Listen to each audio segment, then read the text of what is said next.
what your choices have been, and what karmic timelines and contracts you have journeyed. The light is calling for the reunification of all aspects of life in this realm now. It is calling for the cleansing of all polarities. It is calling for the rising of all sacred heart centers now. All are being summoned home to the greater light now.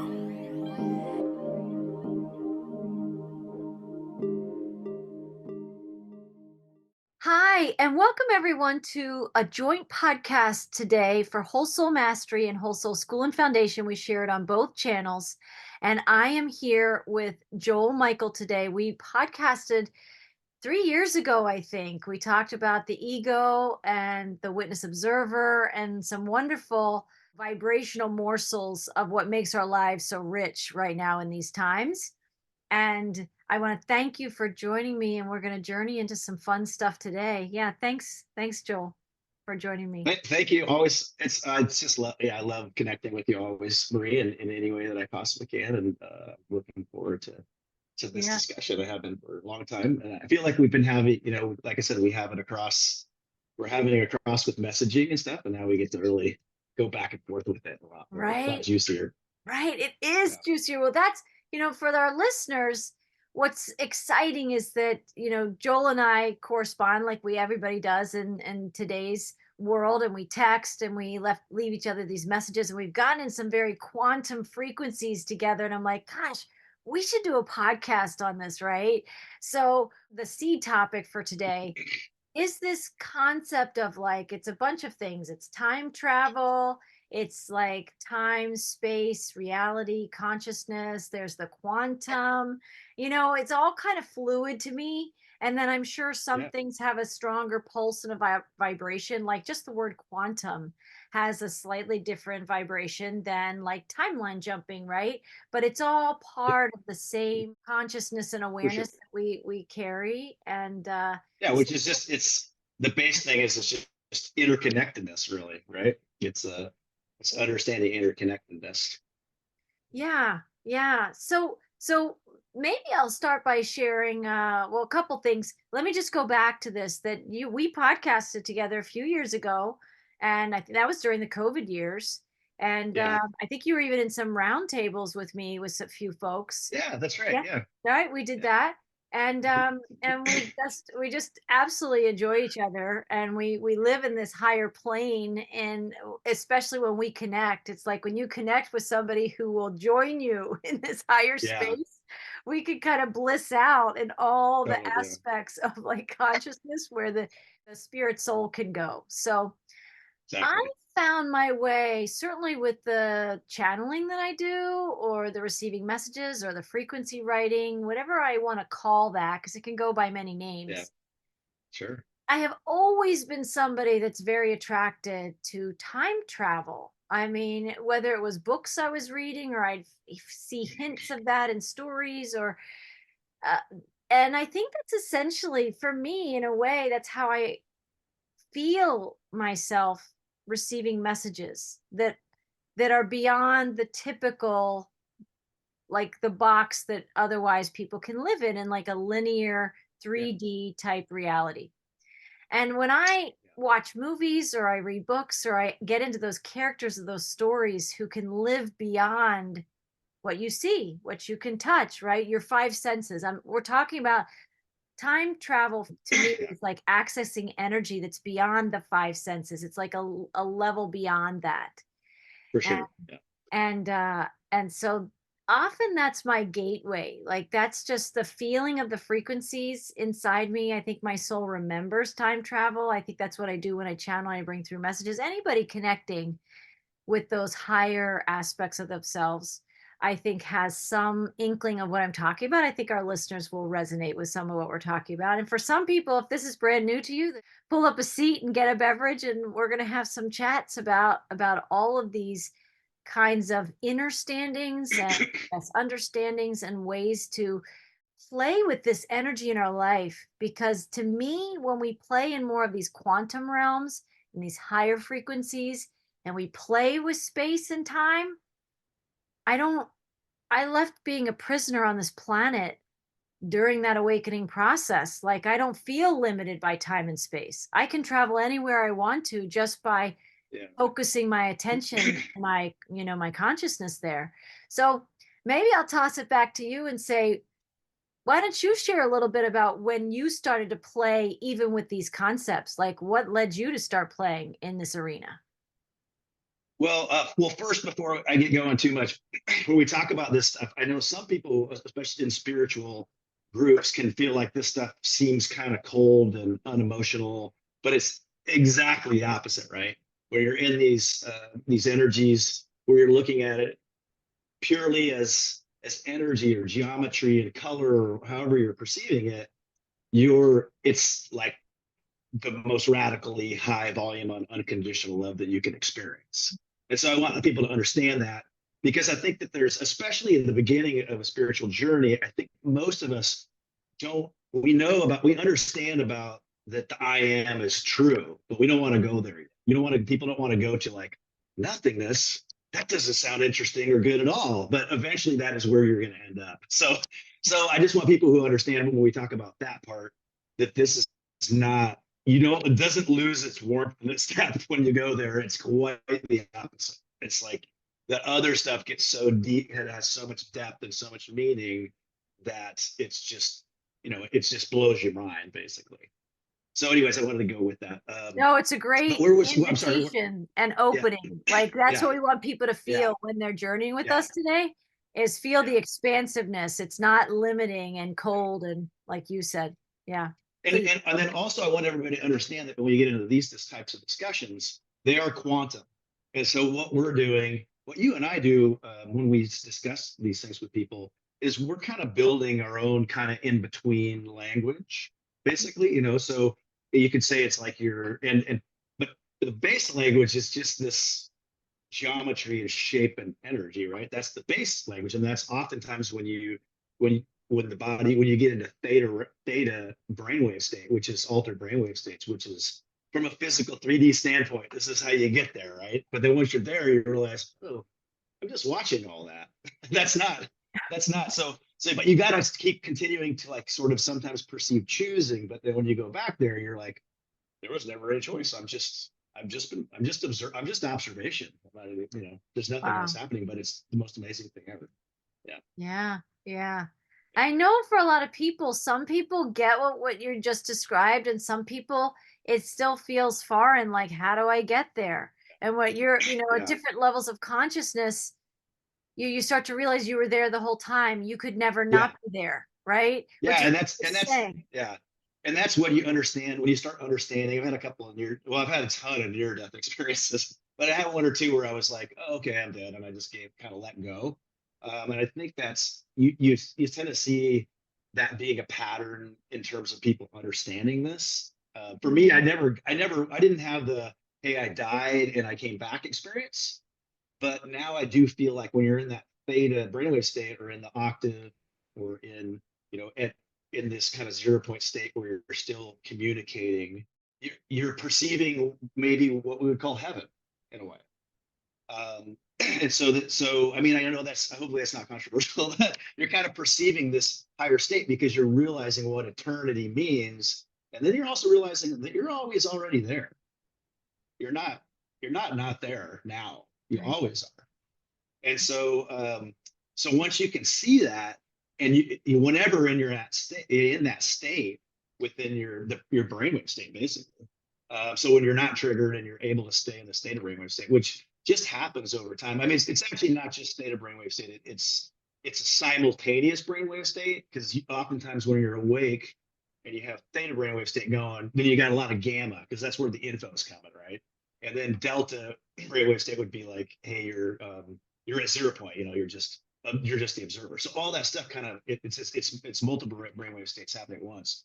But it's just a natural progression, I think, that comes from somebody having an initial awakening, and then they do what they do spiritually over time, whether you call it spiritual practice or spiritual work.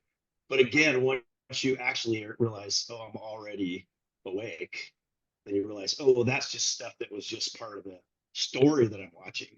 I wasn't actually doing any of it because I don't know how that makes sense. So Right. that do and be thing in the beginning is kind of a constant back and forth that can seem confusing and frustrating for sure. But eventually you get to a point where it's pretty easy going back and forth. And then even if you're very triggered, it doesn't last very where you can get back there. So I think Right. it's for the most part, awakening is a natural process that we're going through, just and the whole planet is going through it because the planet's just moving into a higher. I mean, from a three-dimensional standpoint, how do we understand things celestially? Just the planet, the energy in the planet's just going up. It's just that simple. And once the vibratory state of the planet is at a state where, which we might call the octave, then it just changes the whole ball game. Everybody's perception of reality will shift to quantum, maybe all at once at some point. I don't know. I don't. It That'll be remains. interesting. That's an interesting part of the story. It could be, but all at once across, when you zoom out, all at once could be like 100,000 years. It's like this, right? In terms of Right. so Exactly. I think a lot of what where the planet's going on is going through right now is just this sort of angst about how we got to wrap this thing up before we blow ourselves up, right? But from when you zoom out and look at it, though, it's like, oh, that's just planets have rises and falls, and it's just I'm not that, I'm all of it, right? Right. So we can step out of those anxieties even about like, hey, what's going to happen? But It's so what do you interesting. think about that? Well, when you were talking about that question of like what is going to happen, like how is this part of the movie going to play out? I immediately flashed to a movie. I can't remember all the details of it now, but there was a movie called The Race to Nowhere, really covering the educational system in our Oh, I thought you were country. going to say NASA, but No, I thought you were going to say the moon. Yeah, yeah. right. Go, That can yeah. mean many things. The Race to Nowhere, Yeah, and exactly. It could be. It's kind of because I think it's part of the underlying structure. right? But And yet, yeah, if you yeah. flip Go ahead. it, which is part of what the ascension is, it's like flipping everything from like the underbelly of Uh, creation to the true creation, then maybe the ascension process is the race to everywhere. Like that's what I felt. Like if people feel like, oh my gosh, what could happen? And are we going to annihilate ourselves? Like some people, the Armageddon type consciousness that some people hold, it's everything that you were describing is that when you are on your spiritual journey and you identify less and less with your physical self, we have to still take care of our vessel, oh but yeah, but that's when you yeah, identify less that it's all of you, that there's a whole other part of you that's actually animating the entire yeah, movie, and that's your like spirit soul, your soul presence, your higher self, your consciousness. There's so many names that it goes by, but I just love that feeling, the race to everywhere. Maybe it's not a race, but just like allowing in everything, and yeah. we're in the Well, journey. Yeah. there are several aspects to it. Of course, there's always many layers to what you say. So the way things work for me now, when I look at something, I look at it from multiple perception points, kind of everything that comes in my awareness. Not all the time, I'm not aware of it, but most of the time I'm aware of it. So you have sort of it's the Trinity, right? You have the perspective of from the I am consciousness where you're only the abs, and that's the when you return there, that's what just cleans everything else up and just allows everything to just be what it is and heal. So that's where you want to go. So if you want to get there ASAP, if you're in a hurry for your ascension, the best way to go is to figure out how to get there. And for most people, that's meditation, but not everybody. It happens, it could happen at any time. Um, but so you have that I am perception, and then you have the perception from, well, I'm everything. I'm the whole, and that's a singular thing. Everything is a singular. So the we, this higher we, this fifth density consciousness, where you perceive the triple A, I'll say the aliens, angels, and ascended masters, or whatever, however you want to classify this alt communication. That's a we. It's a singular we. And the more you are in that group, the more that you fully understand that we're all sharing this body that you are. We're all sharing all of it, but only within that level of consciousness. It's a shared thing. That's what an awakened avatar is, basically, is to understand that. And then just be able to go, oh, this body's doing what it does. And look at that. It's actually those thoughts and feelings of projecting unconditional love have now become what this body is actually acting out. So Mm. that's our journey here. That's our real journey here. So, Wow. and then the third perception is the I'm this individual, which we used to look at as separate, but we don't really, when you include these other two in your perspective point, then you don't need to look at it. And they're all occurring simultaneously. And it's interesting. I had this thought, I think it was yesterday. Get this, this is all day. This is a 24/7 thought process stuff for me, this stuff. And I was realizing that it's almost like, well, I was realizing, it's just, this is information coming in, however you want to, whatever you call it. And I'm realizing that, or I'm seeing that you can almost look at like the third dimension and the fourth dimension, or an integration of different dimensions as different time signatures. So like this one over here is playing it's playing a waltz, 1, 2, 3, 1, 2, 3, and this one's going 1, 2, it's playing rock and roll, 3, 4, and you're learning how to be able to listen to both perfectly and enjoy them. But once you go quantum, it isn't just one other layer, it's all of them, right? And so so that's the big jump. That's the jump. We're going from being able to perceive things only from here to kind of everything at once, where you actually get to perceive it as being that way, sort of. And really, when we have these connections, as you have more and more of these connections in this like theta realms, I've seen it called, I don't know, whatever you want to call that, where you're in the octave, where you're playing in this in between space, right? Literally, that's what it is. It's like space within space that can only be accessed in that vibration.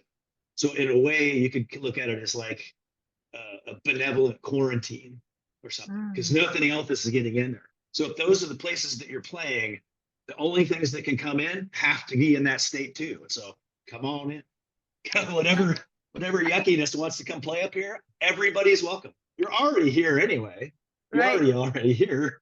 Right. So come play. Come remember that they're already here. So when you understand that kind of stuff, I guess just you look at it from those three levels, and you're allowed to, then eventually you can kind of see those three levels all the time. And then, of course, one of those levels is the infinite. So that's where people get jammed up in the beginning, is because it's just like, wow, there's just so much to those ideas, those perceptions of downloading, where really, I realize now for me, that perspective is, I perceive it that way a lot of times, but it's more like now when I can see it, it's like more like the Akashic records or the library or whatever you want to call the memory complex that is access to everything.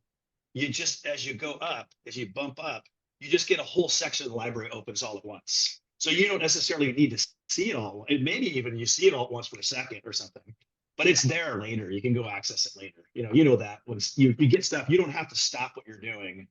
I go, oh, this is an emergency. It feels like that in the beginning because it's gamma energy. So it's creating a nervous system response that could be fight or flight, depending on how it arrives.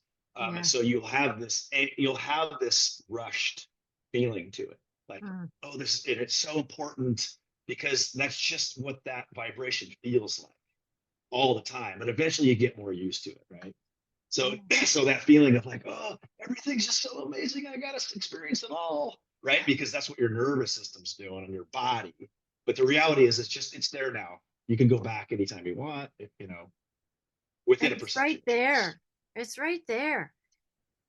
My experience, I mean, let me give people a lens on what you just shared too. Another way of seeing it is when I do a reading for somebody, if I've done a soul reading for somebody, I don't, as the channel, retain those details. That's something that like passes through me, paints onto the page, and then I share that with the person. And then I move on, and they might contact me 6 months later or 5 years later and say, I pulled out my reading from 5 years ago.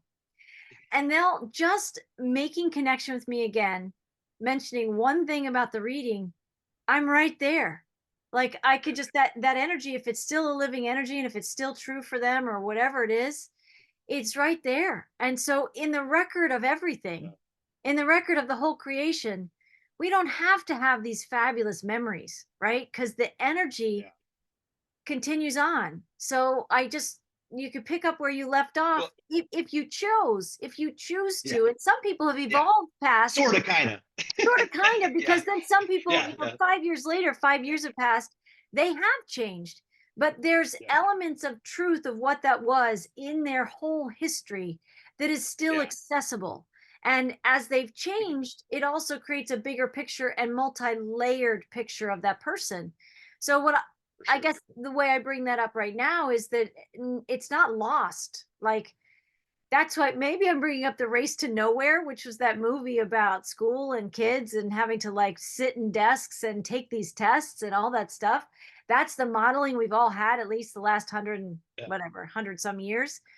But before Yeah. that, people were learning in lots of different ways, and having apprenticeships and learning on the job and all those things. And I just feel the truth of that is that we don't need things drilled into ourselves. Like, no one's really talking, and I don't want to digress because it's a whole other podcast, but just about the expansiveness of the soul, how our educational system is so archaic. It was archaic to us from the beginning, before it even began to Yeah. put kids in desks and test them and have the bell curves and all that stuff.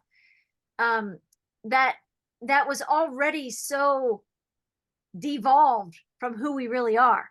But we all had the experience in the movie. And I guess what I'm saying is, when you access the quantum, you have access to infinite knowledge, you have access to infinite possibility, you have access to an infinite amount of timelines and experiences Yeah. that your soul can have. And that's not something that you're going to just find in a test. I think we already know everything that we could need to know. And depending on a soul's journey through time, in this matrix anyway, there has been this kind of spiritual amnesia or forgetfulness. So it seems like we have to relearn all this stuff, but all of this stuff is right here inside you the whole time. You know what I Yeah. mean? Yeah. That's good. Oh, fantastic. Yeah, I really like the ancient history shows, the ancient civilization shows, where they're starting to piece together this narrative based on Sumerian text. And it goes back. It's really it looks. I've been following this one guy. I think it's Wallace is his name, Mike Wallace. I think he's in the church for a zillion years. He's from Great Britain and now he's in Australia. But he's starting to dissect some of the Old Testament stuff Mm. as being just stories of this ancient and aliens basically that landed and created us and all that, and it's like in these Sumerian texts, and it's all there and like kind of plain, like if you just read it it's like, well, I don't think they can really mean much else than that. But but anyway, so I love those, but all of this stuff that you're seeing though is this ancient wisdom that's popping up all over, that you see all these symbols and all, like all you got to do is meditate, you're going to see those things in your own head. I mean, those that symbology, those, so because it's just basic, it's a geometric shape. So, like you said, when you can access intelligent infinity, you kind of have the answers to those ancient mystery school teachings that Yeah. are on the walls of those places or in lost texts or whatever. It's so if and I think that's what those mystery teachings are for, is to help people who don't have access to it to get them access.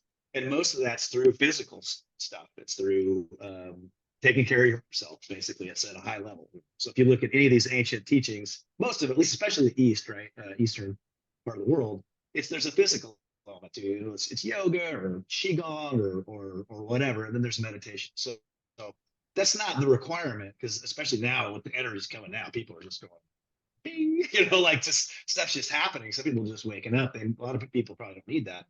But for a lot of people, it's part of the practice as they're awakening, and it's definitely helpful. So what I want to say about the education thing, yeah. So when you have access to that, I was just going to say, when you have access to it, you are already kind of there, right? So as far as learning and teaching, though, the way things are going now, the way things have been, it's just a matter of what energy we've been in, basically, and that's where the forgetting comes from too. So think about anytime you ever get anxious, you or anyone, it's anxious or where your nervous system's going, you actually are convinced, no matter how awake you are now, that this is just how things are now. It's going to be like that forever. Even though, right, there's this unconscious feeling of that, because you just lose this, you just temporarily lose perception of the connection. You never lose the connection. So that's the really interesting part, is you really don't. You just can't see it because the veil is kind of going like this, and the veil is just the energetic level. So when we get into the octave or this other theta realm or whatever we want to call that connection, you now remember. So when you come back, sort of come back down, you don't think about, this communication or this idea you had or what you wrote down that was so profound, 5 years ago, maybe even like 2 days ago for me sometimes. And then, but then when you're back in it, it'll all come back and you'll remember, you won't have to see every detail, but you'll know every single detail is there. And so let's just say, hypothetically speaking, to make it more easy to follow, that you have a perception of an interaction with a person. I'm just trying to make it simple, or a being, whatever. You don't remember their name. You go, you don't think about them at all, and then all of a sudden they come back, and you know them like they're you, because that's what that connection is. And so the same thing happens with our memory. That's where here is where we lose our memory, right? Because we can only see sort of one lifetime at a time, which is an illusion of what's really happened. That's not. Right. It's an illusion that's created by the physical senses of a physical body that some people would say are incarnated into. I don't look at it that way because that's more of, it's kind of sort of less of a well, at least in terms of like incarnations from the past, I just look at those as like the first one you're remembering from all the ones, because you're all. Does that make sense? They're all happening at one time. So when we remember at one time, that's just part of the energy that you're in, where that's just the way it's being presented to you from this perspective point. But it's not the kind of higher, I don't want to say higher truth, but not kind of the higher vibrational perspective point. By higher perspective points, when I say that, I never mean like superior, because that's not how it's seen from those levels. No, that level is not superior to anything. It's just another level where things are awesome. Basically, where things are really, really awesome. Right. And you can see all levels, and you can see all levels from there, and that's where you return to every time. You just keep returning and returning there. Whether you look at it from lifetimes or even once you're awakening in your awakening process, day to day, week to week, hour to hour, you're in this kind of circle, because that's where we kind of sort of illusory way perceive ourselves to be, is in the rotation of the, I don't know, you could say the toroidal field, or maybe you could just say, in the vortex, that you perceive yourself going like this, even though you're not. You're the center of it that's observing the whole thing. So when you tap back into that, now you remember. Right. It is so powerful, which is where the conscious breathing comes in, that I talk about so much on all of my videos and all of the messages, because that's where you can be, number one, in that conscious breath. You can be everywhere all at once, in your perceiving, in your presence, in your observation. And another friend of mine, I can't remember exactly how she says it, but if people are feeling stressed, if they're listening to a podcast, like, I can't perceive like that, all I can see is what's right in front of my face, like I can't even imagine seeing having that kind of awareness. And what I know is, when people are most stressed, it's because they are in some myopic type focal point. They can't see the forest through the trees. And when I take a conscious breath, I'm already allowing the picture to get bigger. I'm already allowing in the feeling of the observer. I'm allowing in the feeling of that, like, divine presence, if you will. And there's something that happens, that when I breathe, to me, conscious breathing is, I can step out of linear time, and linear time is where the stress is. When you are the soul witnessing the experience that your human self is having, your soul is fine and perfect and eternal and fabulous, and can be traveling like an oversoul, even in many dimensions at the same time. But it's good to remind our human selves that if something is in our life that's really challenging and or frustrating or difficult in some way, if we would just simply breathe, and if you do it consciously, that's allowing your human self to connect with your higher self, to say, can I breathe beyond this box, please? Just a little bit beyond what I'm experiencing that feels so overwhelming right now. And to me, that's like my ticket to the infinite, my ticket to the cosmos, my ticket to time traveling or transcending even the experience that I have. And I know I can speak for myself, Joel, that just because I'm awake doesn't mean that it's a challengeless life, right? If we're in this world, even if we're not fully of it, we all face challenges. And in the last 6 to 12 months, especially, I felt myself doing what we're talking about in this like energy of the infinite quantum reality, higher consciousness, timeline jumping type stuff, quantum space awareness, or space time awareness. You give such good language to it because that's part of what we're becoming more comfortable with is being a spirit, soul, human, allowing ourselves that fluidity. And I think what I'm ultimately talking about is that we have challenges and we still have challenges even if we're awake. And what I've allowed myself to put into practice is to see like the human still in kind of a 3D matrix like way, having an experience, having a challenge, but immediately going into this space where I take a breath for that challenge. It's that 1, 2, 3 quantum creation that I talk about a good bit. And I take a breath. The first breath isn't to jump out of that feeling, it's to take a breath for what I am feeling. It's take a breath for the discomfort that my human self, in a very physical way, whether it's anxiety, I let myself have that. But what I really have been putting into practice is that second breath and third breath, where I allow myself to take the next breath and I'm willing to go to neutrality. I'm willing to go into that space of, I don't know. I just don't know. And when I go into that sacred neutrality, kind of in my heart space, I'm making room for whatever the solution is, whatever the unfoldments, whatever the knowledge or wisdom I need to have. It can find me. I'm in this space of receptivity and I'm okay. Right? I'm hovering beyond whatever the situation is. And then I take another breath. We call this time traveling. And in seconds now, because I put it into practice, I can have a breath for the frustration or challenge. I can have a breath for the sacred neutrality. And I'm suspended in this beautiful space of grace where I don't need to know how that's going to get resolved. I'm just in this suspended space, fully connecting to source, which is where all the answers, all the remedies, or whatever the relief that I'm looking for is. And then when I get really fortified and I get replenished or nourished by that energy, I take another breath and kind of stand next to source and like, what do we want to create in the next breath? About that situation or just in general? Do I want to just create in a different direction? And maybe that doesn't even need to be addressed. Maybe it's just going to float on by if I don't give all my attention to it. So, this is a form of how I travel through time, but it could just be in a conversation with somebody who doesn't even know that I'm doing that. But I could be doing that.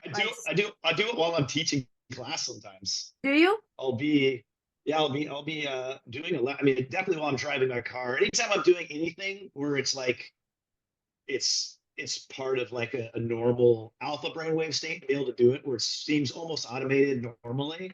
So anything where I'm just not familiar with it, I will, yeah, that's where I am. I mean, always, yeah. But the interesting thing, what you just said, it's interesting because obviously I saw a lot of stuff there. Yeah, Um, so please. um, the beginning of it was, I don't know if you remember, maybe 5 or 6 years ago, or it's always progressing. We're receiving this understanding. We need to breathe. But we still weren't really doing it. It's like, I know I should be, but you know what I mean? But now it's happened. And that's part of the automated process. It seems like it's like, oh, we just finally got around to it, but that's just not really what's happening. That's a three-dimensional or third density ego perspective of it. So what happens though when you develop a system like you have there, and I have a bunch of my own, but usually I don't even need to do that most of the time. But but I still I really just I got to a point where I just enjoy breathing because it feels it's blissful now. It is when you do it enough, it just feels amazing. So um, but what happens when you develop that? What you're doing from a three-dimensional standpoint within the body is you're developing muscle. Basically, your body knows that, okay, when I do this, my body soothes itself, and then I just go right into theta realm, and also parasympathetic nervous system response. So you don't have any of the epinephrine and the fight or flight stuff going. So that's what happens. You're just conditioning yourself to be, basically it's an evolution of the nervous system. You've just realized, hey, guess what? I can condition myself instead of having conditioning or like fight or flight response, I can create conditioning for the opposite, the complete relaxation. And so if you do that, so that's what's happening with your breathing, why you can do it so easily now. It's because you've just done it enough to where your body and your brain go, oh, this is the switch that does that. And so you can eventually make that switch just literally be like a switch, if you do it enough. And for me, I still have situations where there's just all kinds of stuff just goes. So when you're very first, having this intuition experience, you see things, right? You see things, you see meaning in things, and you see things that remind you that, oh, unconditional love, the I am. Once you get into that, you see things. Well, eventually, just everything does that. Even the bad stuff, even the stuff that you think of as bad, eventually it'll be, yeah, you'll have a physical reaction, but in that one or two breath, you'll be like, okay, well, it's just it just was an accident or whatever, whatever's happened. Or, oh gosh, yeah, I better run because it's a bear. That's interesting. So I had this, I think it was yesterday. I stopped to do a little bit on my way to class, usually to teach. I will stop and put my feet in the grass. I like the grounding.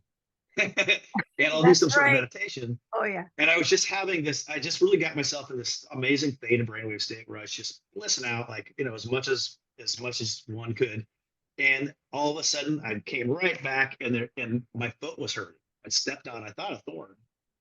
So I've got this immediate fight or flight response, right? Because I'm like, ow, it really hurts. And so, which I don't really see pain exactly the same anyways, either in those states anymore. But so I'm like, oh no, respond, right? So I go to grab it and it's a bee. It's a bee that's stinging. And so I go, oh, this hurts so bad. My body's going like, I gotta just grab this bee. But I'm like, no, there's no reason to do that. The bee's gonna die. So I just gently took this little bee and I was like, okay, I'm sorry, buddy. I don't know, you're not gonna make it. But so I just didn't have, I had that initial response, but all it took was a breath or two breaths, even though it was still really, I forgot how much a bee sting hurt because of the Right. envenomation part. Like it really hurt. But I was able to. So it is possible. I think for the most of us on the planet, we'll never get past the whole part about when your life's in peril that you don't kick back into that because that's part of that's the program that got us here, right? So Well, it's that makes so sense. interesting that you bring up this bee example. I was on another call with a friend of mine named Suzette Faith Foster. I've also podcasted with her. People can go into the channel and find that deep in the archives. But she is somebody who had a Christopher Reeve type accident. And so she was mountain biking, but she flipped over the handlebars of her bike at a considerable speed and she snapped her vertebrae and she wasn't breathing on the scene. And this is like an extreme form of what you just described with the bee or anything Yeah, else anybody else can think of in their life that there's some trigger and there's this whole, I guess, all of those emotions and all of that energy wants to rush towards it and react. But she just basically said something like, and we talked about it this morning, we haven't talked about it in a long time, but we revisited that and she said, yes, like I basically do not consent, this is not my reality and God is my source. And she repeated that while she was not breathing, on the wow, scene. She said, this yeah, is not my reality and God is my source. And she said on the second time she felt a strike of lightning go through her body, she felt it. And then wow, she said it inside her mind because she couldn't move or speak or breathe. She said it again, and on the third time, a whole like electrical current shot through her body. This is a true story. And I believe it. Yeah. her arm moved, like it twitched. And then right after that, she got her breath. And then there was That's a whole amazing. journey with that. And of course, the EMT, the people arrive on the scene and are in awe that she made it through, that she's even breathing at that point. And she had a series of those experiences through that journey. They got her to the hospital and the surgeon on call, and they were telling her the forecast that they're going to operate, but she might be a quadriplegic and she just needed to prepare for that mentally. And with breath and speech at that point, because she had it all back, she told them, I'm going to walk out of here. I'm walking out of here. Within 18 hours, she was walking the halls of the hospital. It's impressive. She's got an incredible story. She wrote a book. She mentioned it to me again this morning. It's called Calling Back Your Power. It's Suzette Faith Foster's book. You can get it on Amazon. So interesting that that's coming in. But the point is, in that moment, just like you had the bee, she wasn't breathing and had to, obviously, in those seconds going on there, have an up, she could have panicked, you could have done a million different things, but she went immediately into her faith, into calling out what was going to be her reality, and that she rejected that the option in front of her of not breathing was not an option, right? And that God was her power. And so she quickly quantum jumped at some level into an energy inside herself, or a consciousness, or a timeline where she was still breathing. I mean, that's a concept that, we kind of visited a little bit this morning. Was that a timeline jump? Did she Yeah. timeline jump into a timeline where she was breathing and step out of the Yeah. consciousness where she wasn't breathing, right? Great segue, because that is something you can play with. I mean, yeah. I mean, if you understand the concept of the infinite alternate realities, which quantum physics has proven mathematically, but there's still people going, I don't know if I can go that far with it, because I just can't. But they all agree that the math is there, right? And so this also, yeah. So anytime that you're thinking, that you perceive thinking about the past or the future, that's what kind of, you could almost look at it as that way. You already are all you're actually you're actually accessing an alternate future. That's what the imagination is. Mm. That's what the when we're having imagination, meaning something that's not real, it's still real. So within consciousness, and of course your experience right now is still. So we really are in an amazing paradigm within our collective consciousness right now, where we really are redefining what real means. And you have to actually let go of that in order to go through the awakening process. You have to, because what you think is real is based on the five senses. Turns out they're incorrect. Mostly, well, they're limited. They're very limited, right? So you're seeing one little sliver of an infinite thing, because it's all happening simultaneously. So, and so anytime you're in perception of the movement, though, of this process, you're within the illusion. You're within the because the time space, we'll call it illusion. You call it illusion, or you could call it reality, or you could call it the matrix, or the quantum field. All that stuff's the same thing, right? The veil, it's all the same thing. So just different ways of calling it. These are examples of, anytime, I love what you said, that when people are in the past and the future, they don't think about that as time traveling. They don't think about that as Yeah. being Yeah. quantum or multidimensional. Oh, The only way that we can do that is if we're accessing these other states of consciousness, which means part of yeah. you is also somewhere else. But they're Yeah. So, there. that's Yeah. So that's where I want to go with it. So anytime you're perceiving movement, change, something arriving instead of already there, you're within the illusion that is also time space. Movement is the same. It's their alignments. They're not like separate parts. So because everything is actually occurring simultaneously. You can't really even say even as a single instant, because there's no beginning or end. So there's not really like, oh, this thing happened, boom, and now it's all over. It doesn't, that's a three-dimensional perspective of time space. And it's not just three-dimensional, it's all those other dimensions too. And then sort of even beyond that, because once you get into theta, you start the pretty much all concepts from an individual standpoint, not from a macro standpoint, from a zoomed in standpoint. You sort of have to let go of categorizations and labels like 3D and 4D and all that, because you don't have those barriers anymore. So think about it if you're a say ninth dimensional, we'll say, and and you have access to all the dimensions below it. It would be like you live in a house with walls, but to you the walls aren't there. So would you think you lived in a house with walls? Would that be your perspective? No, it wouldn't. You just have access. You just have access to whatever comes up. Well, that's the same thing for humans. When you go up here in the pineal gland and you have this, you're in theta realm and you're in that space, there's no rhyme necessarily. It's not a three-dimensional perception most of the time, at least not for me. It's not like this storyline arrives and there's this beginning and the end, and you have this conversation where we began, and it's all over the place. And then those pieces just come together to form this incredible larger picture, right? But while you're experiencing all the small stuff. But that again, that's still within an illusion where we play. So that's Yeah. the next place we're headed. This area, higher area of, we'll call it the image. I love that because it's kind of the design of it. You really can look at it visually from a perspective point of refracted light. Hmm. Like you're looking at a kaleidoscope. These lights are bouncing off all each other, and if you get far enough in there, it looks like all of this. That's what it is.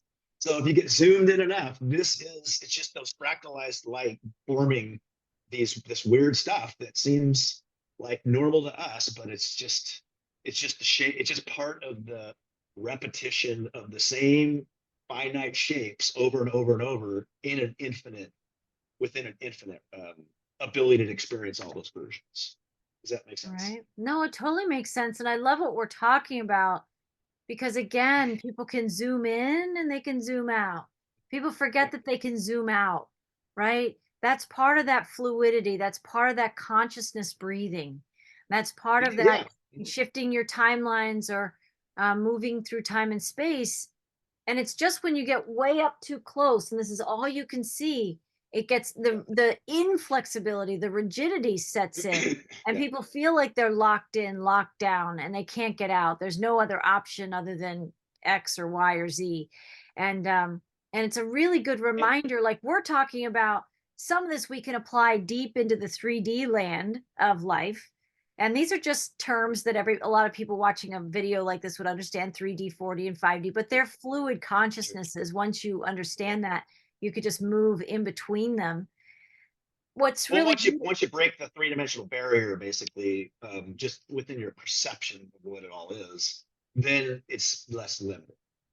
Then it's not like, and you don't have to necessarily look at it as like, oh, I'm in this dimension now. Now I'm over in this dimension. It's not really right. like that. It's not really like So yeah, that. no, at No, least not for me. At least that's not my perspective. that's the beauty of it. Once you practice it enough, it is so fluid. That's where you can be anywhere. There's that movie Everywhere, Everything Everywhere All at Once. Yeah, that's good. I want to see that a second time because I've heard you pick up a lot more when you watch it again. Oh, sure, yeah. Yeah, yeah. But we can kind of be everywhere, anytime all at once or everything everywhere Well, you all. always are. You always are. So anytime you just tune into understanding that is actually true, then you can experience it to some extent. You can experience it, Right. or you can go to silence and be like, nothing's happening at all, but I understand them every once. It's just sort of over there or something. Like Right. it's not within my You can perception get in right that now. But gentle it's still I space. know it. But I know it's still there. All of it's still there. I had one of my first kind Yeah. of big awakenings. I had this vision where I was basically like one with source as the sun. Like there was all this light. And at that time I had this perception that there was this little pipeline down way far below me. That this is just in a meditation, just meditating at the beach, and that everything was in that pipe, and then I could access anything in that little pipeline. But from where I was, it was seemed so far away. But I could still at any moment go, oh, I can access any of it from here, way up here. So it was before I had any of this quantum understanding. It's just the way my brain was processing a Right. way to show it to me. But that's still that perception has grown and grown and grown and grown. And then also the other perception that grows and grows and grows, at least at times when you tune into it, is the silence. It's like the silence is sort of eclipsing everything Mhm. else, and yet it's Wow. still there and more visible. But it's like the silence is rising within relative volume of the noise, I guess. I don't know. That makes sense. And then and I kind of understand that that's the forever. When you're in it as a journey that is forever, as an immortal soul, that you are always that just keeps growing and growing forever because it's a fractal, right? Because it's all relative. It's all within the illusion of relativity. Right. Right. But and what I love about what we're talking about is I'm going to go back to the fluidity, the flow, and that awareness that if we're too close in, we just need to take a few breaths, go into your heart space, go in that meditative space, be the observer, and you can zoom out at whatever levels comfortable for you to a bigger picture view on the same thing. And how many people do that? I mean, how many people have this awareness? I think it's increasing because I think so Yeah, much I think is it's millions now. I think it's millions on the planet now. It's a lot. I mean, it's so much that I think that if it, and it's, of course, it's always growing exponentially. It's just part of that, the transition between third dimension and limitlessness is a sudden, like, exponential growth, because you're Yeah. accessing just vortex math. Basically, it's a doubling of a doubling of a doubling. You're just seeing through the illusion of what I call 4D, but really space-time, whatever you want to call space-time, elude that, the construct of that, whatever you want to call that. Um, Mm. that that once you breach that, then you start seeing things are snowballing. Things are really, we're not moving linearly. We're moving like it's like that, right? And so, like, remember the snowball? I don't know if you remember the snow. Here's your Yes. mic. I was Yes. telling you about a snowball. You're like, oh, my mic. That's my microphone's a snowball. I was like, oh, probably a coincidence. Right. But which I don't believe in those, and I don't believe so No. anymore. No. Um, yeah. So anyway, so as we but that's a transitional state, right? Because that's just that's just what the game's doing. That's just what the video game is doing. It's just like, hey, I used to have these perceptions that went over here and over here and over here. And now I'm starting to see that everything's just like boom. And it can be really overwhelming too, right? When you perceive that from a third density or third dimensional perspective, it can be like, oh no, there's just too much happening. I can't take it all. Your nervous system doesn't like it. But when you're in that quantum thing, it's blissful, right? It's the thing that's creating It's natural as breathing. It's such a yeah, natural part of ourselves. It's almost like, which we've known for a long time, it's like we are practicing the art of allowing. We're allowing in what yeah, the moreness that we have the capacity to perceive, right? We're yeah. just allowing it in, and And and that's the upside down view, bro, right? That's the bottom part looking up. The top part right, looking down, which when you're up there, there's no down. You're not looking down on anything, right? It's just all there. So right, that's another interesting thing. Once you breach the perception, the as above, so below, as within, so without, and realize, no, you're the center, the yeah, middle of that. That once you're in the center, you can see that, no, I just have access to all of it, and so there's no wall, there's no below, there's no to the side. It's an open room, right? right, right. That makes It's sense. it's Um, it's so good. It's so good to be having conversations like these in these times. Plenty of yeah, people will listen to this and find this video and be like, "Oh, I'm so there. I so get it. I like to play in the quantum field, and I do every day, right?" And some people are going to listen to this and say, "I want to play. yeah, I don't. I hear what you're saying. I don't quite have the experience that we obviously look on camera to be having, yeah, but yeah, it is just starting with something as simple as whatever's going to help you relax and open to the space inside you where you can allow in a little bit more of who you are. And to me, that's the beginning of the time traveling, the space time relativity, or whatever you want to call that, the quantum field. Um, but that's where we get to play. And when we can enter that space, we can amazingly impact. I've actually used the quantum field to go back to earlier versions of me this lifetime and other lifetimes and been the mentor who appeared before the me in this other version that's in some kind of trauma and has summoned in, like, called in help, called the source. And I was some of the source. Like, we can be the yeah, source for yeah. ourselves because we Well, are source well, that's energy. what we're. Well, that's what this sort of an awakening slash angel training, guide training. So you're guiding. It can not just be yourself. You can guide anybody anytime. You can tap in and guide anybody.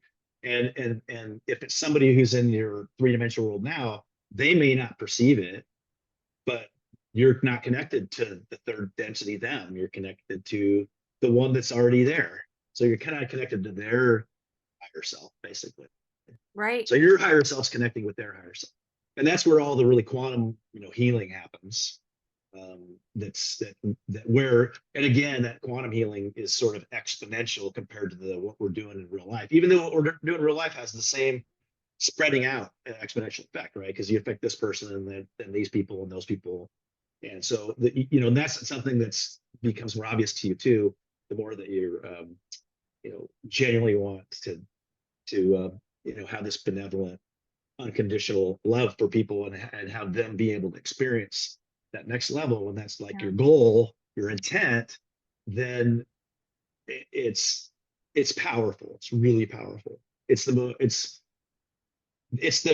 what the key to this whole concept of heaven returning to earth is. Just if everyone's like that, then there's no problems, at least not with humans, right? Right. So if everybody's intent is to just be like, even if you're still focused on you still have to focus on yourself. Those two things are kind of like your ability to love outside of yourself is always aligned with your ability to love the self, right? Those two Right. things are unaligned, a deadlock alignment always. They're one thing, because there is no other self, and there's not even a self. There's only the I am observing those. So when you Right. step into that, though, that's ironically the entropy, the absence of anything, the silence, the stillness, the 0 point. That's what creates the infinite energy. I mean, that's why everybody's, like, we got to get this 0 point energy. It's because you're tapping into to consciousness or the matrix or whatever you call it, which is energy. And earlier you were talking about space and time travel. But if you look at any time, like I said, you perceive anything as changing, that is time travel, and it's an illusion, because you're not really moving through time and space. You're stationary. I don't mean you, the body. So if you ever look at, like, watch a video game or TV, basically, you're looking at a three-dimensional thing that seems, or a two-dimensional plane that looks three-dimensional, because that's how your brain processes.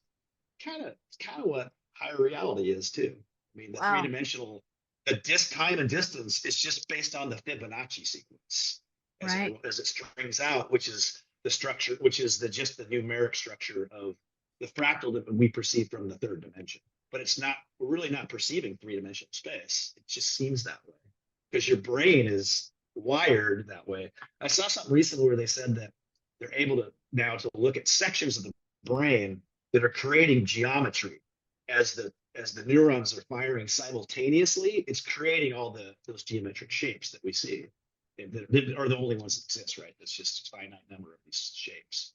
And so it's actually the shape of the shape. If you were to just look at a crosscut of your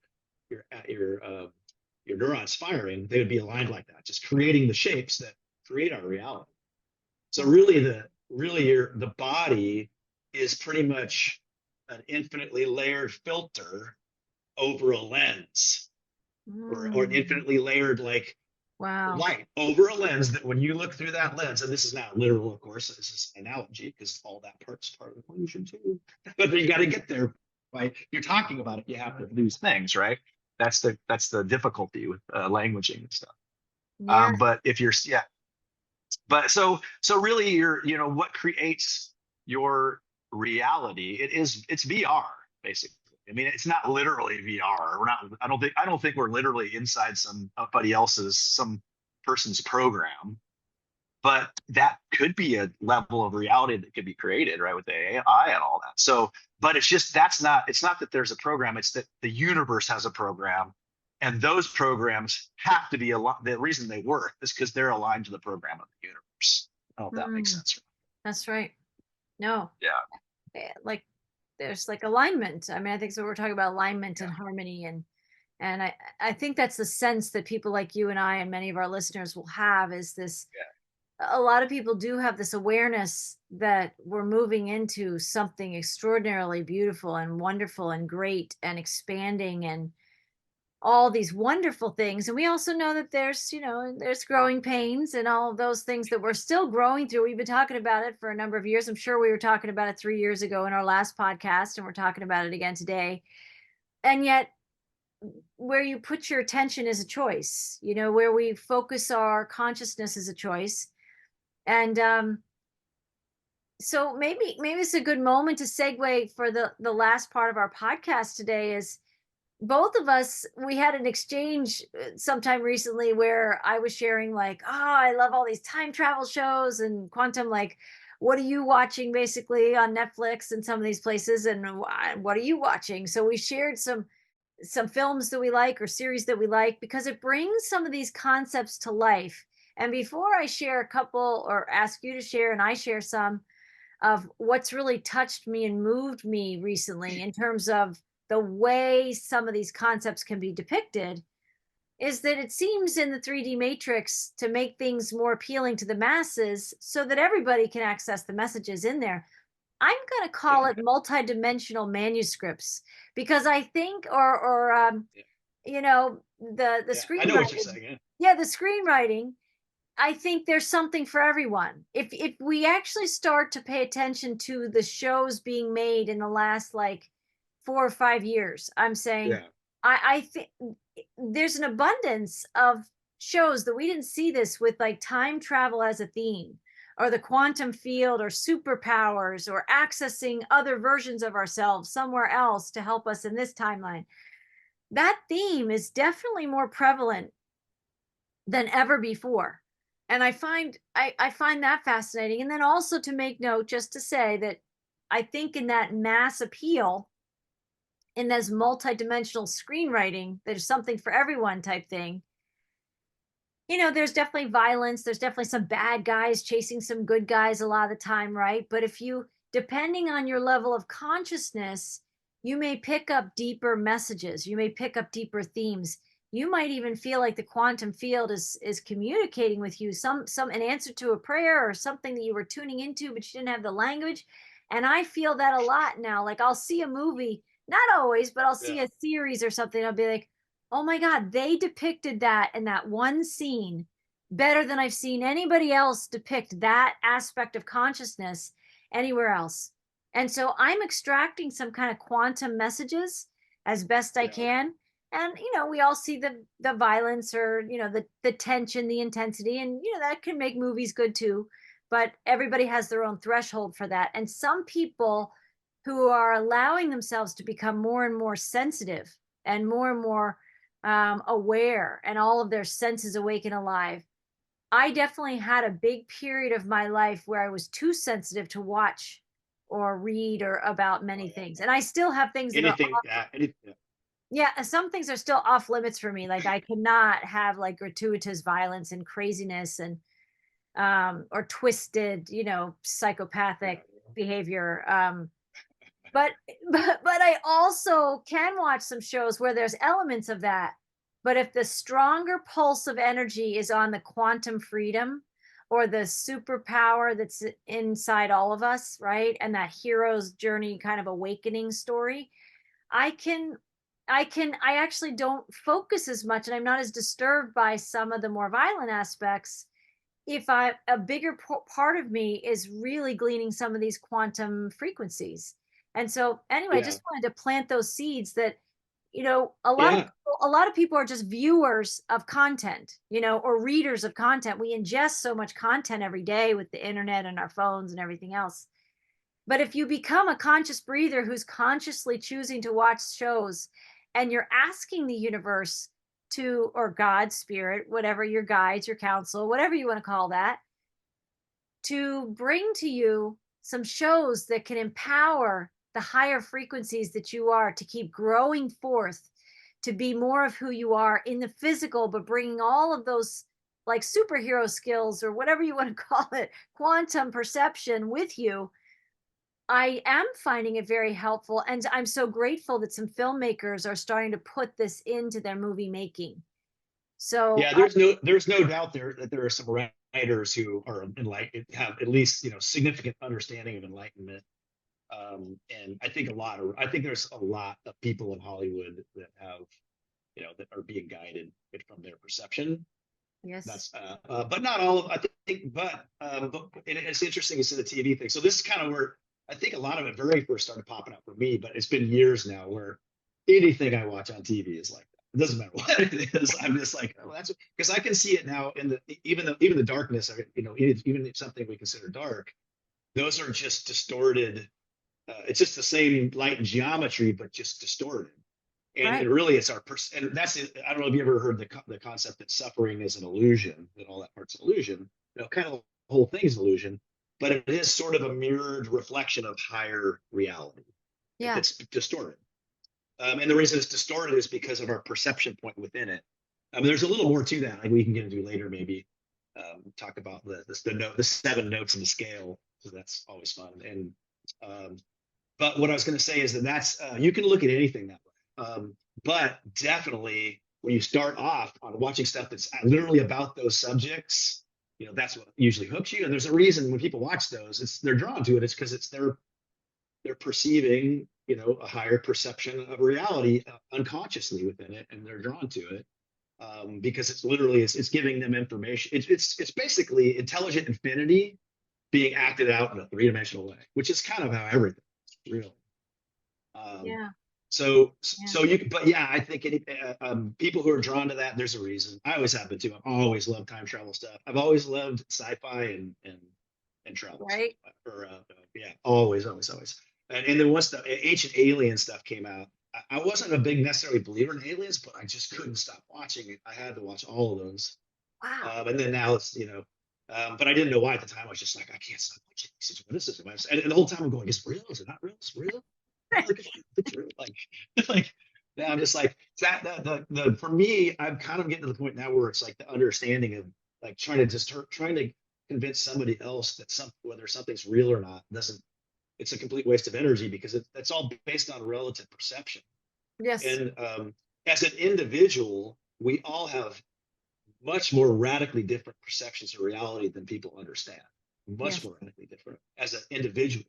And so, of course, you're not the individual, but from that perspective point, what we have developed is this sort of, collective ego that is about categorization, right and wrong, black and white, bad and good, right? It's all the way or no way. There's no, you're not accessing the space in between yet, right? So it's all Right. over here or all over here, and so that creates this, opposition that's also always it's often based upon this concept. If you ever hear yourself going, I need to be right about this, and especially if it's like I need somebody else to be wrong, Mm. that's kind of a big part of what our ego consciousness is stuck in right now. Is people they don't just want to be right about something. They need to convince everybody else that that's the right. That's what the ego does. It's trying to it's basically without realizing it, it's trying to suck everybody else into its reality, right? That's the biggest level of narcissism, is just to go, everybody's gonna be do whatever I want them to do, right? And that's reality. So that's really, let's face it, that's who's been running this planet for a really long time, Yes. And so, but that's going away. That's going away. I don't know how that's all going to work out, but it's not But going to be like this I think forever. it's souls like us Yeah. that are waking up to the movie that it is and Yeah. realizing how great what's real is, and that we can Yeah. tap into that anytime we want, even if there are parts of the movie that are incredibly painful, whether it's Mhm. literally a movie series that I'm watching or a show series, or it's something in the real world that's playing out with, forest fires or whatever it might be, right? But when you realize There's that even in the illusion, if you can know it's an illusion, even though it's horrible, just like a movie, you're watching a bad scene, something that makes you very uncomfortable, and you know it's a movie. It's a similar perspective shift. And then I put my energy on the really fabulous things that some of these filmmakers are talking about. And when I'm quantum accelerating or amplifying what they showed me that's great, then I think we're part of the change that we want to see. The same is true about the people who've been running the planet, whatever you want to call those beings. They wanted us in films to put our attention on the scary things and not ever see the good stuff. Do you know what I'm saying? So we are projecting and Yeah. amplifying that. We are projectors. Yeah. We are The projectors. problem for them, Yeah. us, Hmm. or it's still us too, right? That's the part. So that's the difficulty of. So that's really where the big crossover, I think, from the what I've heard people call the self no self barrier is, to understand that you're the I am, basically, concept is this understanding that this, what's happening is not real, but you still can't push it away. You have to accept it. You have to allow it to be. And then once you do that, now you are the allowing to be, and you're now connected back to source. Does that Right. make sense to you? So because Yes. that's what source is. That's what the vibration of source is stillness, right? And the way that we Right. get to the space in between is to connect to the stillness. It's almost like a portal. But Yeah. really, what it is, in terms of well, not really what it is in your body. It's not really what it is, but from a perspective of, I got to stop saying that. It's just it's all. old habits. Right. From a perception of your body, what you're doing is you're stimulating your vagus nerve. Your vagus nerve runs down your, it's, there's parts of it throughout your whole body, but most of it's, the way to get to it directly is up in your neck area. Mm, Um, interesting. but conscious breathing. So when you do conscious breathing, it's stimulating your vagus nerve. And so Wow. what that vagus nerve does is it hits the reset button on your heart, basically. And so you go, and if you hit it hard enough, it'll go to zero, because we do this in the field with it. It's actually a chemical called adenosine that we give to when somebody's heart rate's going like 200. We give them adenosine, and it just massively pings their vagus. It's a vagus stimulator, basically. And it sends you back to zero, and then the heart rate when it comes back, it's Wow. 65 beats or whatever. So that's really what you're doing, is a lesser version of that. Every time that you're doing your breathing, you're stimulated for you when you go in very quickly.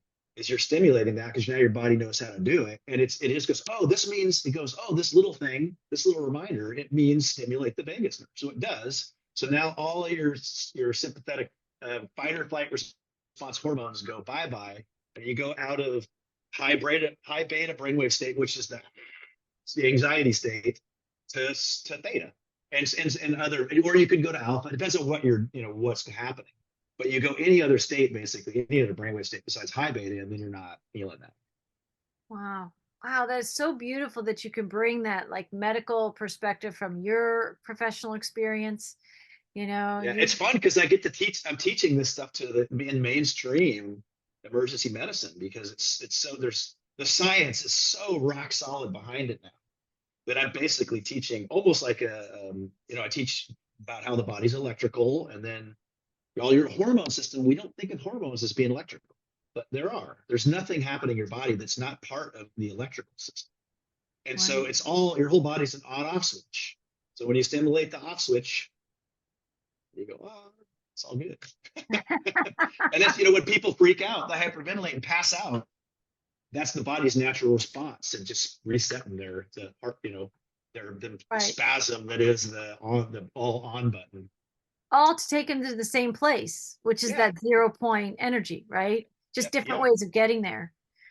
Mhm. Um, Powerful. Well, so let me ask you then, let's go back to movies for a second. If Yeah. Yeah. Yeah. Movies. Yeah. if you were to say, just to we ran it out, like what are a couple of your favorite, maybe a series and a movie itself, maybe, or just whatever, two of the top ones, and why? What are the Okay. ones Well, that you identify with the characters? Yeah, you like the story. so the one that jumps out at me the most is Loki. It's called Loki. It's 2 seasons on Marvel. I actually watched it. Loki, I don't know. He's like the bad guy. I don't know if I want to watch this. I don't know if I really like that guy as a character. But it's got Owen Wilson in it, and it's pretty much a comedy, and Oh, it's interesting. hilarious. But it's also, the basis of it is they have to yank Loki out of his timeline because he's messed up some timeline, and now he's back with this group. I forget what they're called, but because I haven't watched it well, but it's basically they're the keepers of time, and they're organization, but they're just people. They're just people who are just like, I don't know, the boss tells us to do this, and we do it. And so over the period, Loki starts having his hero's journey, going from the villain to the Wow. hero.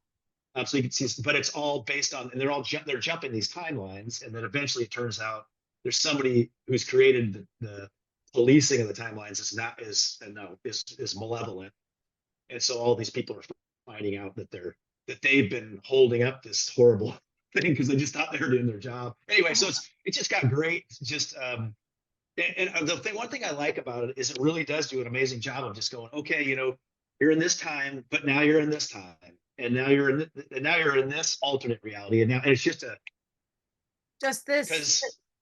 because that's with you reach high enough energy within consciousness, that is what it is. It's not.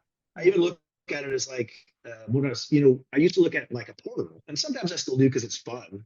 But a portal is just like you're just stepping through that wall that doesn't exist, Wow. and it just seems like a change, right? So, Right. so and of course, we have to entertain the idea that this stuff actually is happening from in a I don't want to say three-dimensional way, but a way that can be perceived from the third dimension. Let's say Yeah. that you could actually watch somebody walk into something and just go somewhere else from on your end. That stuff's real.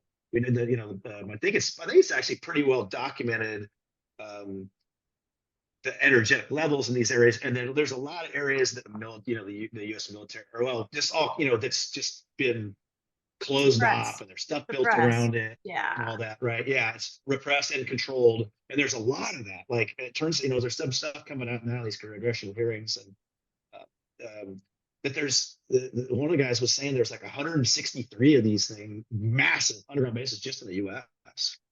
So anyway, I know it's a little side. We probably want to go down that's a thing, but Right. so anyways, the gist is what I'm trying to say is this stuff. A lot of this stuff that seems not like it can't be real is real in the sense that it is actually coming into our what we perceive of as this reality now. It actually is. It actually is. You're gonna see this stuff at some point in your lifetime, probably. We're seeing the craft and all that that are just going here and then disappearing. That's they're just going through some dimensional plane that we can't access with our physical senses. Perception. Yeah, Or yeah, maybe they're going right. somewhere completely different. But there's no difference between those two. Because really, if you go all the way back, return all the way to 0 point. There's only one of them. So anything you look at as a portal that's connecting to this portal nearby, or this portal that's on the opposite end of the universe, it isn't any different from the perspective of source, because source is nothingness, and nothingness already exists everywhere. Does that make sense? It does. So that's part of that's kind of a more nuts and bolts way of looking at from the bottom up, to go, okay, I can go anywhere I want because I'm already there. And I think that really is the level of consciousness that these beings of the technology are tapping into to actually make that their perspective of reality within their VR or within our VR to witness it. Right. It's so the cool thing is that going back to 0 to go anywhere like this, you can do it. Anybody can develop the ability to do that in their mind. I mean, by just getting in a theta brainwave state. Right. And we all get there. I don't see this astral. Yeah. Say that again. I say astral projection. I don't see this astral projection. The old concept of astral projection, I don't see it that way, because I see it more like that's just a way. That's a 3-dimensional way to process it. It's like a transitionary perception, like remembering your past life and kind of thinking I'm more that than everything else. There's nothing wrong with that. In fact, when you're experiencing it, you have to experience it that way, because that's the point, right? It's amazing, but it's not the high. Again, that's just the next level of our perception of the game.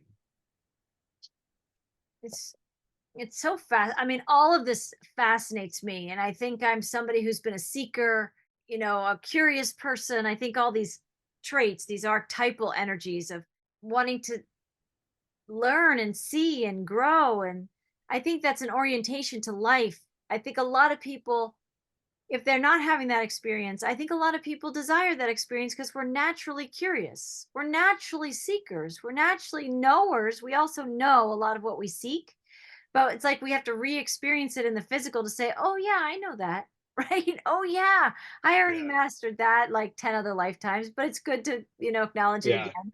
Ultimately, what I just said is really escaping the karmic wheel. That's what it means. Yes. So escaping, understanding past the point that you're in reoccurring lifetimes, and that you're just all the lifetimes. That is escaping the karmic wheel. So once you go there, you're already home, and you've already experienced it all. You just can't perceive it, but you literally experienced every single thing that can ever be experienced. And now you're just kind of watching the reruns from a place where your face is so pressed against the glass that you think you're in the story. Right. It's so good. I mean, it's so good. And I so appreciate having people in my life, because I feel very fortunate that I have people in my life that'll journey to these places and ponder these things and ask these questions. And, even if an answer or whatever doesn't immediately appear, just then going into the muse about it, going into that in-between space you were talking about. We go into the in-between space and say, what I've been looking into or feeling or getting downloads about is this.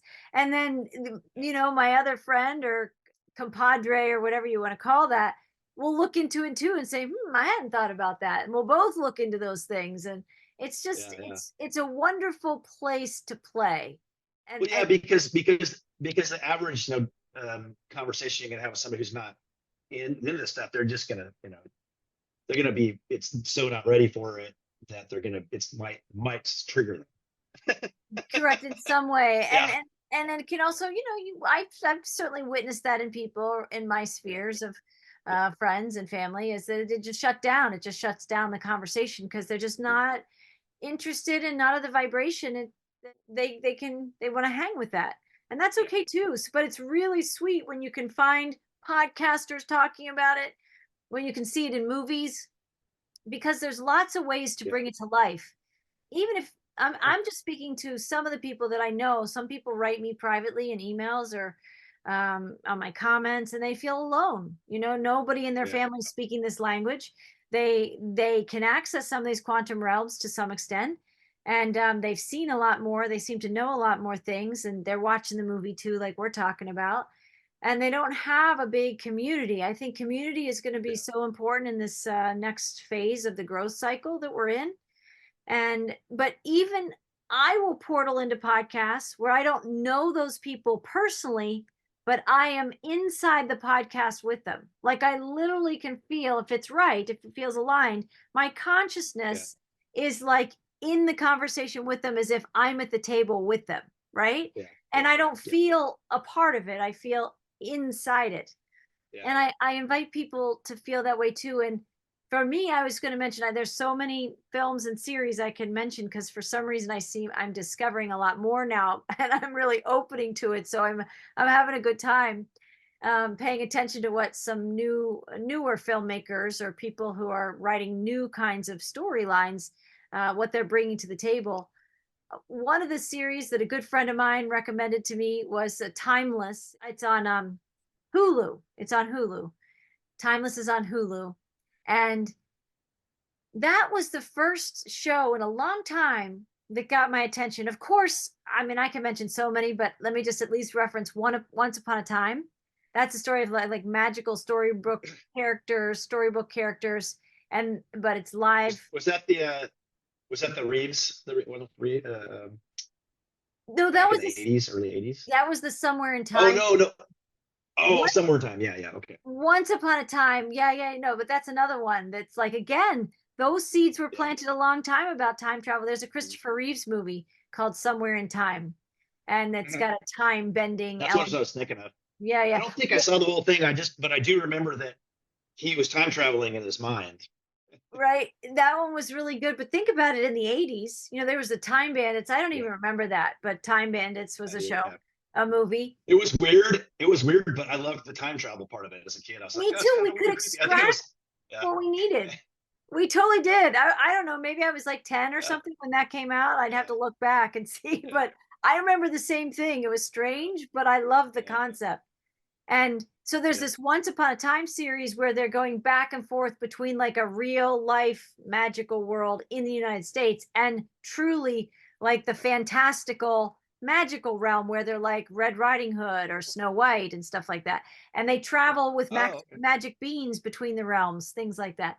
So that's Oh, fascinating. But Timeless was the first show, I think it was made in like 2018, I want to say. So not too long ago. And where there literally is a time machine.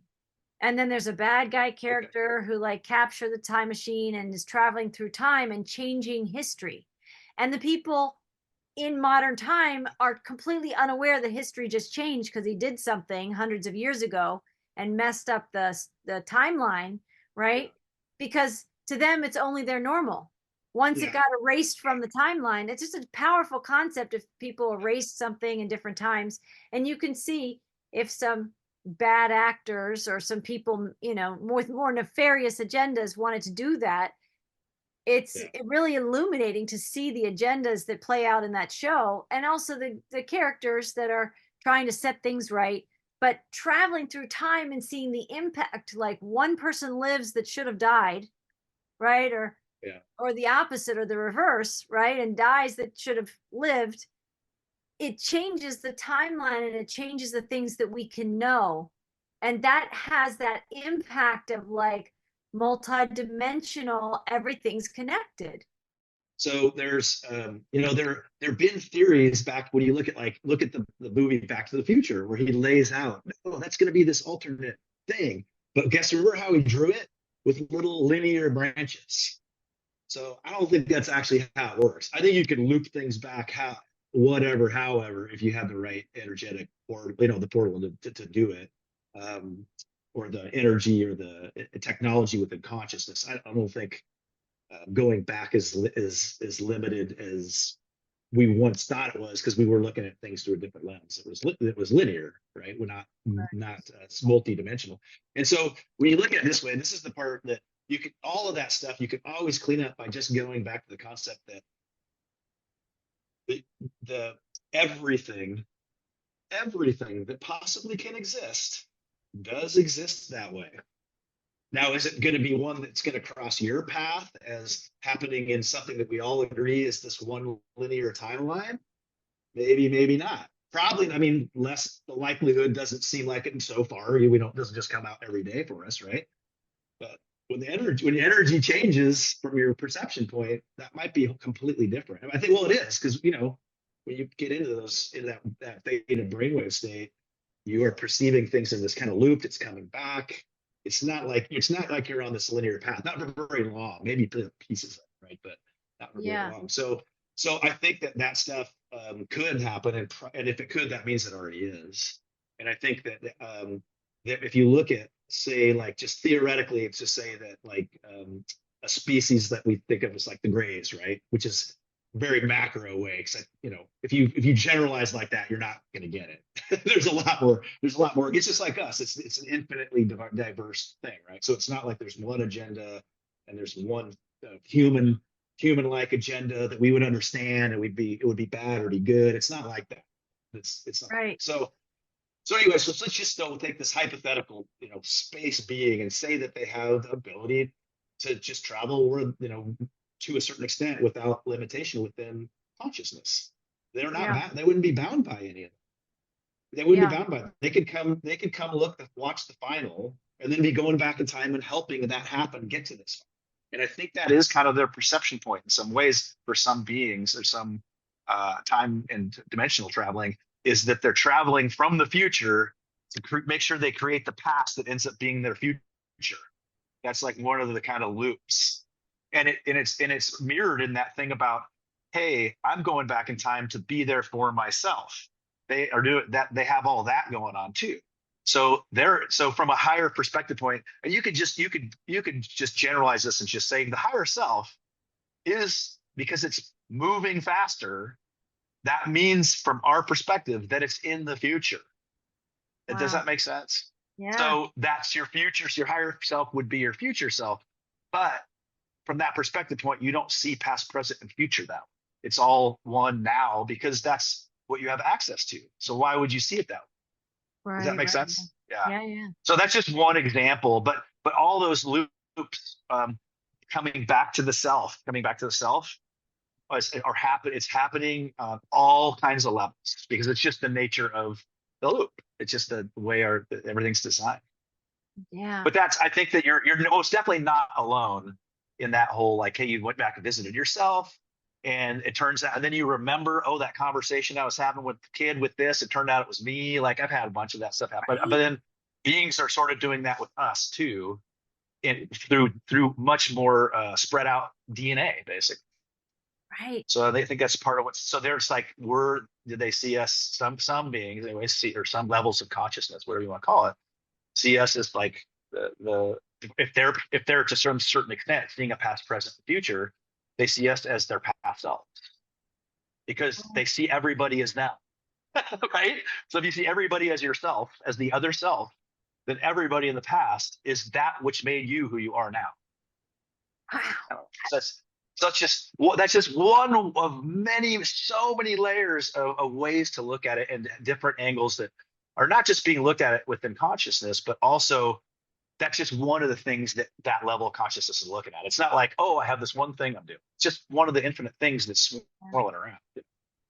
It's so good. It's what's especially good is to enter the frequency for those that resonate, to play in a conversation like this, to allow yourself to have a conversation with yourself, and know you are this too, right? To just play in the possibility, even if you just say, I'm willing to believe that there's other versions of me, other places. that's all now. You know, Yeah. it takes what we believe to be creation in the way we were conditioned to believe creation works, that it's just this Right. linear trajectory and its evolution over Yeah. time. Um, Yeah. that there's a whole bunch of other realities that we can access at any point. And I guess I would say, the other show that I've just recently learned about was this series called Sense8. I had several friends mention Oh, that yeah. to me, and Makes I've sense. been watching that. And of course, again, there's always like the baddie that's chasing the good guys. It's a classic theme. But what's Well, really it's always, yeah, it's the hero's journey, right? It's the hero's journey. It's it's the all hero's gotta journey, have that. And but yeah, what's yeah, especially powerful in that show is showing the higher self, like the true I am, connected at soul level oh, with a soul group. And they can feel wow, okay. each other and know each other and travel and visit with each other. And then they then, as the show goes on, they're actually like physically together. So, but for the longest time in the show, they're just like whatever that is, like projecting their consciousness, and they can have Oh, I visits gotta check that out. and they can Yeah, borrow because that's like the next level. next level, and they can borrow Yeah, skills from each other, right? yeah, They may not know French, but the person in their soul cluster yeah, knows French, so then they yeah. can be Their fluent shared collective in French. consciousness. Yeah. So that's I mean that's where we're headed. That's where we're headed. At least in some. I mean, obviously there's infinite different versions of that, but we're the next level that we're headed is tapping into that second part of the Trinity I was talking about, where it's like, okay, you're the everything, you're the we are the ones that we've been waiting. Yeah, I mean, right? So we yeah, are and people talk about I had this thing for a long time. People talk about the return of Christ or return of Christ, but it's really a return of Christ consciousness, which is which for Christ too, he was at a collective, his perception of reality or his vibrational state was a collective consciousness level of perception. mhm, And so that's where we're all headed back. And as we integrate from individuals, that's how it's going to take physical form. Is we're going to be able to, you have telepathy and all those kinds of shared information. Being able to tap in to intelligent infinity to actually download something specific for what you're going to use now. Like, I don't know about you, but I can't do that on. I get all kinds of great stuff that helps me, but I can't be like, okay, what is that actor's name? Like, I can't remember their name.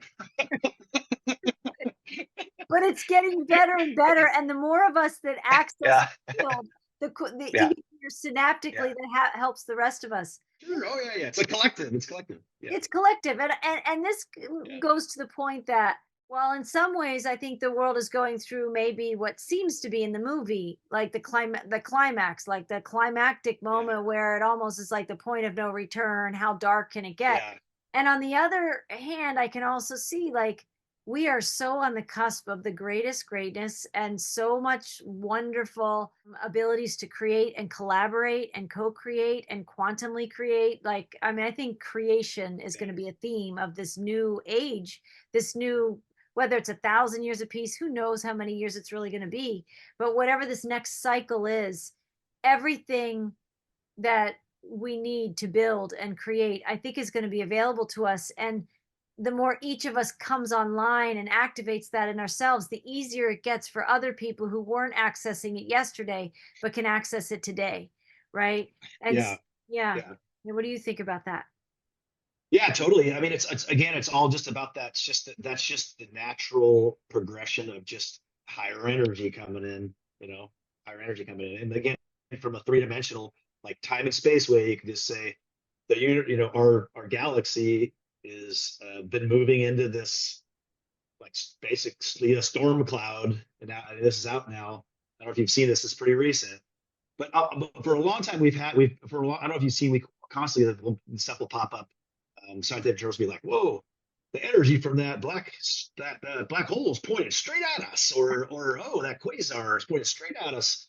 And then, but I saw something a couple days ago where they discovered that all the planets outside that are away from us from the sun are heating up. They're getting a lot more energy, Oh, more than we are, and so it looks like we're just rotating into this area that's pretty much like a galactic. Um, want to say like a galactic lightning storm, basically. So Whoa. it's pretty much like, so if you look at like the connectedness from a three-dimensional view in your head, because it's way easier to perceive it this way, is that every single planet and every single sun and every single celestial body that's large in terms of what we call mass, which would be energy, also equivalent to energy, that that stuff at times it aligns in a way where energy just goes boom right through it. It's like any other alignment. It goes click, click, click when the stuff lines up. And just like just like a solar alignment with the moon, you get the energy from that stuff. It aligns, and then there's energy flowing through it, right? Well, so we're coming into an area where that is like gonna volume on it's gonna turn way up. And so, I mean, there's even theories now dating back that some of the like Grand Canyon, that some of those areas were carved out of like some massive galactic or should I say solar system like massive lightning Whoa. situation that carved that stuff. So I don't know whether that's true or not. I have no idea. Wow. I've come across it. But the gist is that the science is there to show that we are the energy of the planet, we're moving somewhere that's energetically significantly higher in our local part of our galaxy. We for sure are. And we can go back now and you can look at some of the Graham Hancock and some of these guys are starting to draw the lines together, can show that like basically we kind of know that maybe that happens pretty sure maybe every 75,000 years ish that happens. And it Whoa. goes with and it follows, of course, it follows the astronomical chart, too. It's already all been written. You can just look it up on Right. on some of the ancient texts. They already knew about it a long time ago, that something was coming. All the Vedic texts, all the stuff from India that's been around forever talks about this prophecy that the sun is going to blast this energy to the planet, and that it changes us. I mean, but it's in all kinds of texts, so now you can see that, oh yeah, this big galactic electric storm we're headed into it. And so yeah, I don't know Wow. how, I mean, but Is you're there a talking about timeline for that? Is it another like 75,000 years, or is it closer? Like, no, oh no, this we're in the rotation. It's in the age of Aquarius. so So we okay. don't know. Yeah. So So it'll happen in the age of Aquarius, but I don't know at what point.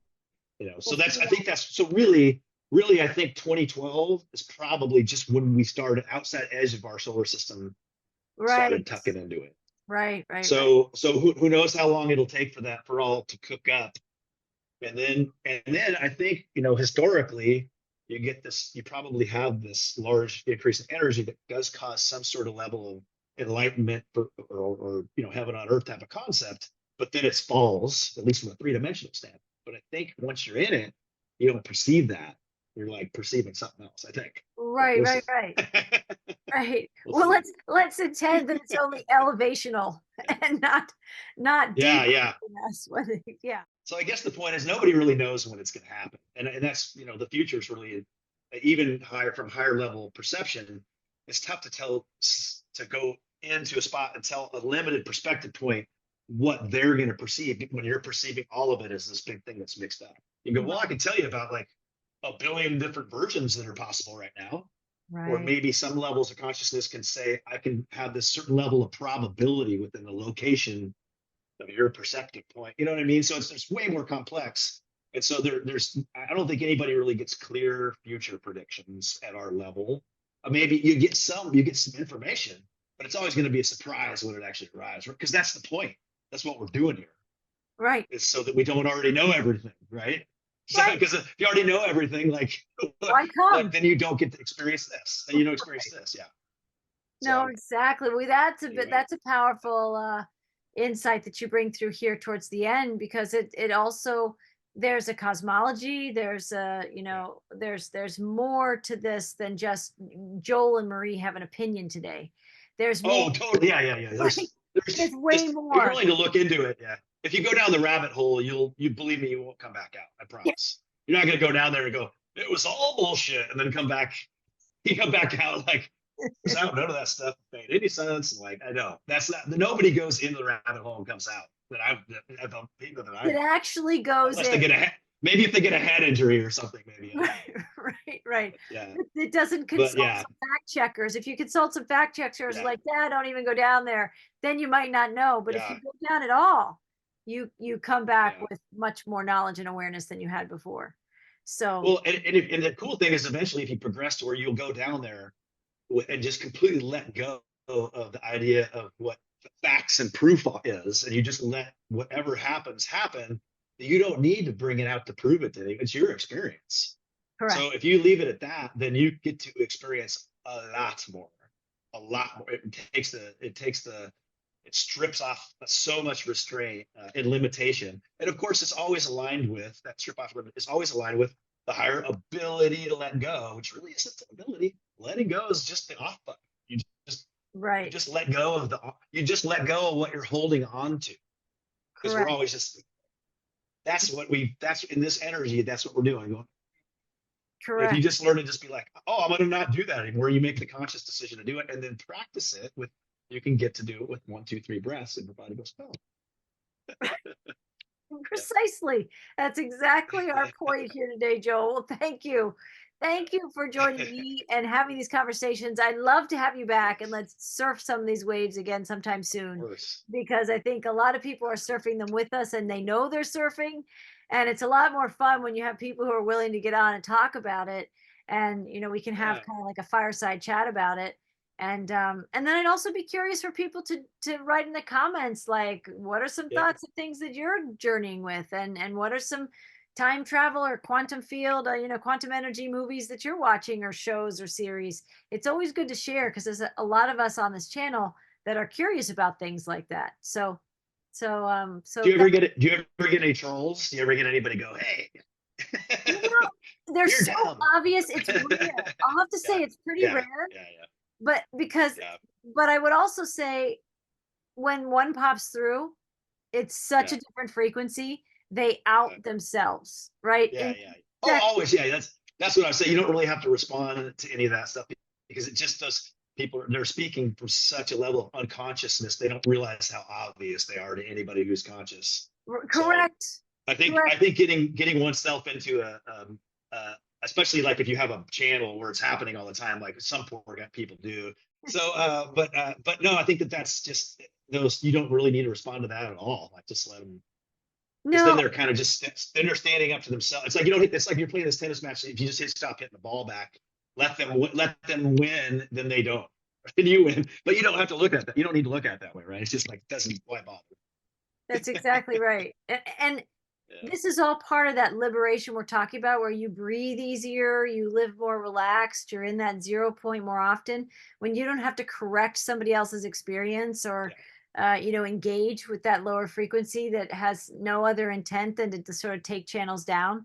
Everybody responds to those kinds of things in their own ways, but if somebody's persistent and tenacious, which I really haven't had that, but I'll just like remove it finally from the channel, and it yeah, goes away. I'm luckily enough, I'm not somebody who is I don't know, people who are sharing like intel or their real thoughts about what they think is happening and timelines and all that yeah. stuff. I think they get a lot more of they attract more of those kinds of people. Yeah. I Yeah, think the you attract people frequency, that are already ready for it, for yeah, sure. that are already ready for it, and or even want to engage with that at some level. And I think Yeah, for my channel, mostly the frequency is it's a pretty high frequency, and which means also not everybody on the planet is there. It yeah. only it attracts a certain octave of a frequency in a person. But no, I think I've been pretty fortunate, and I feel a lot of gratitude for Well, that. I think you're an interesting demographic um, because you're the stuff that you're talking about is far enough along to when people get into that one, they don't need they still start getting it on their own, which is the point, right? But then that just doesn't create this massive market that stays around, right? Or maybe you get like a small group, a group that just stays around as part of their, because it becomes part of their spiritual process. Um, but you see what I'm saying though, right? So it's like Totally. it's a revolving door of people who are in this spectrum of readiness. I think that's true of Yeah, most yeah, channels in yeah, general. And then totally. I also Mhm. think Yeah, there's a kind of gathering around the campfire. Like I still do that. I'll still go back to channels or podcasts, not often, but there's some that I'll go back, and it's just I've listened to them for so long. I'll make sure I check in and I receive the messages and get the yeah, updates. yeah. And I Yeah, think for sure. people, that's that part of community too, that Yeah. cannot be overstated, that I think it's going to be so important to all of us to have, to give ourselves Well, permission to tap into that kind of it's frequency. actually it's actually interesting. I think I've probably alluded to this in the past with comments on your page, but there's something about when you start to channel it, it immediately I'm just listening to the channel. But you know what I mean? I'm in this the space within space Yes. with all of it as just what I'm observing, you know, whether I look at it as you, Marie, or this higher connection, or just source, or all of that at once. It's just the sound of your voice as soon as it comes in with the little music. I'm so conditioned to go there with that I Right. go there immediately, We didn't which hear is really cool. I know it. I can go to your channel anytime. Anytime I want to feel that feeling, all I gotta do is just listen to your voice and I'll be there. It's really cool. Really I cool. love that, Joel. Yeah.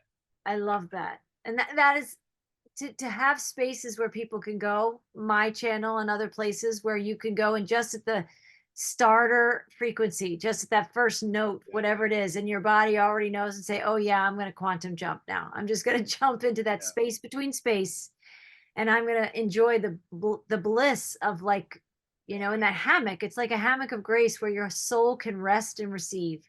There's something so beautiful about that, resting and receiving, and yet being an active participant. And it's not a passive process. You're fully Yeah. present, but you're so relaxed, you're actually being nourished. It's a nice balance, I think, in that space. So, Yeah, I was going to say, I think a lot of people have a misperception about what attention is. Again, it comes back to that whole, I'm flexing all my muscles to pay this close attention.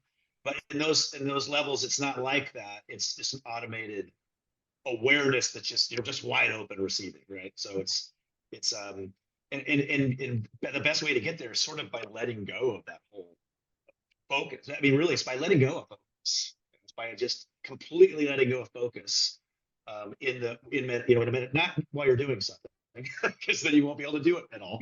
But when you're not doing something and you can just relax and you just completely let go of your thoughts, you lose interest in them, just allow whatever comes in, and then now you're in pictures, and now you pretty much transcended thought, you know, those moments, yes, because that's really what thought and language is. It's just representation of, you frequencies. know, of pictures, kind of, in a way, you know, and that's just one way to describe it. But, yeah. Yeah. Yeah. Yeah, it's so good. It's fascinating.